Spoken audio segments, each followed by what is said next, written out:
Hi, I'm Immortal, and welcome to Ethical Hacking. This series is super exciting, and trust me, you're in for a ride. Over the next few courses, we'll dive into all things ethical hacking. Not only will this prepare you for the Certified Ethical Hacker, or CH, exam, but it'll also make you aware of what's really out there in the world of cybersecurity. Let's take a moment to think about something. Technology, right? It's everywhere, and it's growing so fast.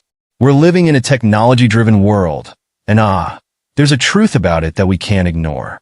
Now, understanding this truth, how do I put it? It's like having a shield. It helps you fight off cyber attacks and deal with the issues coming your way. But wait, what do I mean by understanding the truth? Okay, let me break it down for you with some eye-opening numbers.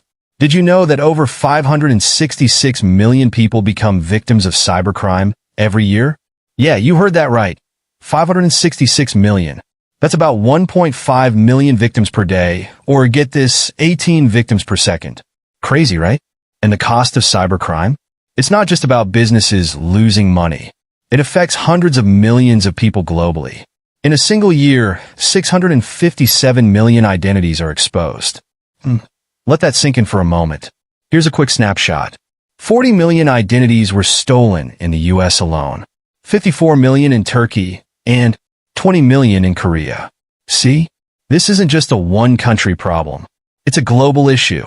And with businesses moving more and more of their operations online, the cost of cybercrime? Yeah, it's only going up. Now, here's something interesting. Most people think the banking sector would be the biggest target for data breaches, right? Not exactly. While banking does take a hit, industries like healthcare and businesses, they're actually more vulnerable. Let's think about it.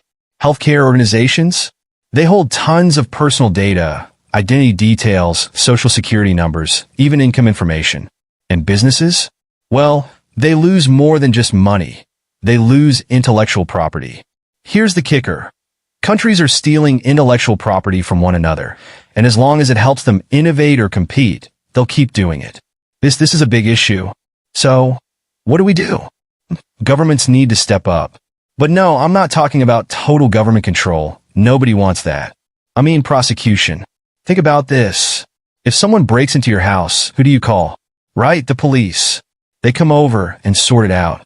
But if someone steals your credit card or hacks your account, not so simple, right?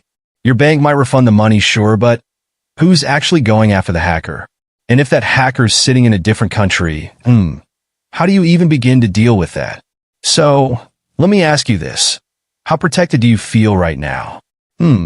Let's take a closer look at what's really going on in the world of cybersecurity. Yeah.